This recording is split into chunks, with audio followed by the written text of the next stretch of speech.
기욤의 길을 수십여 년 걸어온 미야모토 무사시는 더 이상 명예와 영광에 마음이 흔들리지 않았다.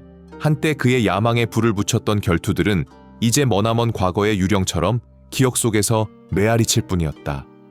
전설적인 사무라이 미야모토 무사시는 뼛속 깊이 세월의 무게를 느꼈고 영혼은 깊은 침묵을 갈망했다.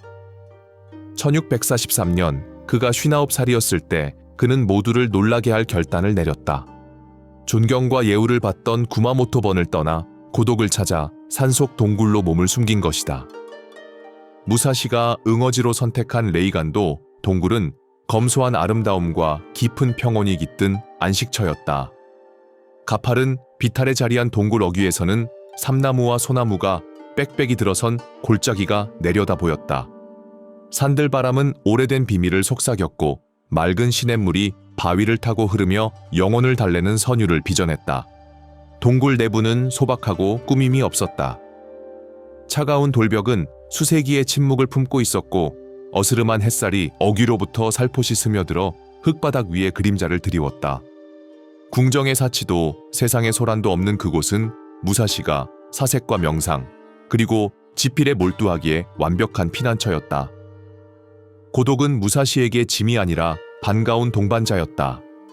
그것은 그가 자연과 자신의 영혼과 평생 검에 바쳐 쌓아 올린 지혜와 깊이 이어지도록 도와주었다. 레이간도 동굴의 고요 속에서 무사시는 자신의 걸작을 지필하고 있었다. 그것은 그의 가르침을 증명하는 기록이자 후세를 위한 영원한 유산이 될 작품이었다. 검에 바친 한평생의 경험, 수없는 결투와 여정, 승리와 패배, 스승과 학자들과의 만남, 이 그의 마음에서 하나로 어우러져 깊고도 시대를 초월한 지혜로 승화되었다. 그는 붓을 들어 먹물에 적신 뒤 글을 쓰기 시작했다. 먼저 남긴 것은 21가지 계율로 이루어진 삶의 지침서였다. 이는 그의 체험과 세계관을 바탕으로 한 것이었다. 그는 이 작업을 독행도라 명명했다. 홀로 따를 길이라는 뜻으로 그의 개인적 철학을 담은 증언이자 참되고 의미 있는 삶을 찾으라는 초대장이었다. 독행도에서 무사시는 규율의 중요성, 자기 인식의 추구, 삶의 단순함, 물질적 소유로부터의 초연, 오만의 배격, 그리고 진리를 향한 끊임없는 탐구와 같은 주제를 다룬다.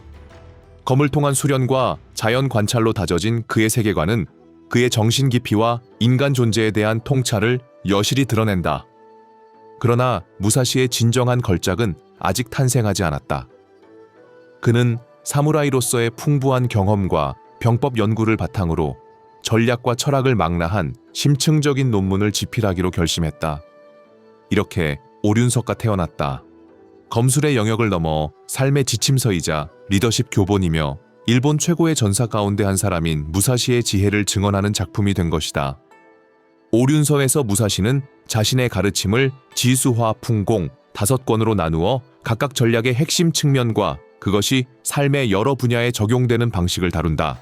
그는 관찰의 중요성, 상황에 대한 적응, 시간과 리듬의 장악, 상대의 심리 이해, 집단 지도력, 그리고 어떤 영역에서도 승리를 추구하는 자세 등을 논의한다.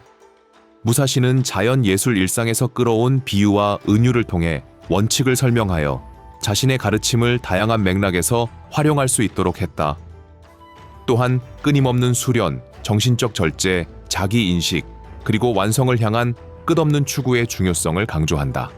오륜서는 미야모토 무사시의 대표작이 되어 그를 일본 최고의 전략가이자 사상가로 영원히 기억하게 했다.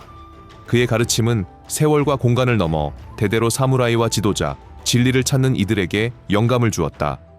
걸작을 완성한 뒤 무사시는 자신이 이 세상에서 맡은 사명이 끝나 가고 있음을 느꼈다.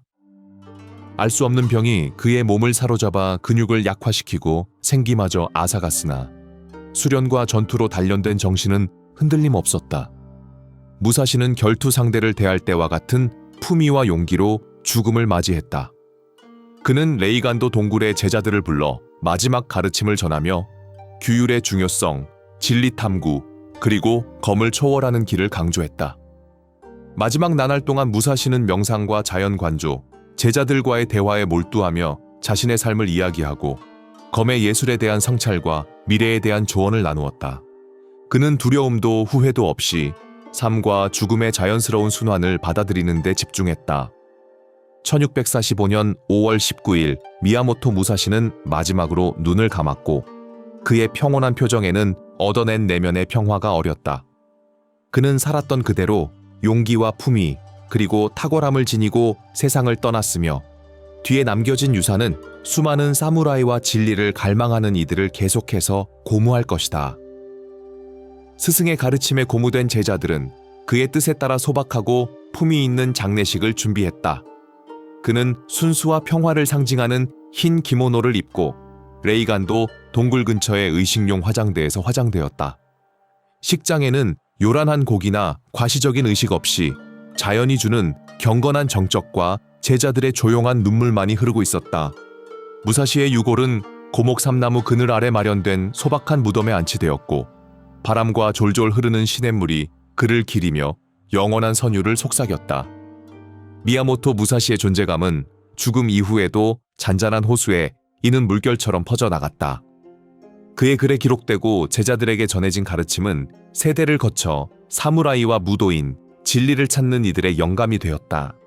무사시가 창시한 양송엄 유파인 효호 니텐이치류, 빙파 얼텐 이류는 양자이자 제자인 미야모토 이오리의 손에서 번창하며 여러 분파로 갈라졌고 스승의 핵심 교리를 지키면서 변화하는 시대에 맞추어 발전했다. 관찰의 중요성, 상대에 대한 대응, 리듬 장악, 기술적 완벽을 향한 끊임없는 노력 등 그의 원칙은 검도, 야이도, 아이키도 등 일본 여러 무술과 검술 학교의 형성에 큰 영향을 주었다. 그의 영향력은 일본의 국경을 넘어섰다. 여러 언어로 번역된 오륜서는 세계 각지의 군인 전략가 지도자들에게 기념비적인 저작으로 평가되며 리더십 의사, 결정, 갈등 관리 연구에 영감을 주고 있다. 또한 무사시의 이야기는 예술가와 작가들의 상상력을 자극해 그의 놀라운 삶과 검의 그 길을 향한 여정을 기리는 소설, 영화, 연극, 미술 작품을 낳았다. 전설이 된 사무라이 미야모토 무사시는 깊은 유산을 남겼다. 그는 무적의 전사이자 뛰어난 전술가, 재능 있는 예술가이자 심오한 철학자였다. 그의 삶 전체는 자기 발견의 여정, 진리 탐구, 끊임없는 자기 향상이었다. 무사시는 참된 힘이란 육체적 능력뿐 아니라 정신적 강인함, 분명한 목적의식, 그리고 품위와 결연함으로 삶의 도전을 맞서는 용기에 있음을 가르쳤다. 검을 완성하려는 그의 추구는 인간의 여정, 존재의 더 큰 의미를 향한 열망, 그리고 영혼의 끊임없는 진화를 상징하는 은유가 되었다.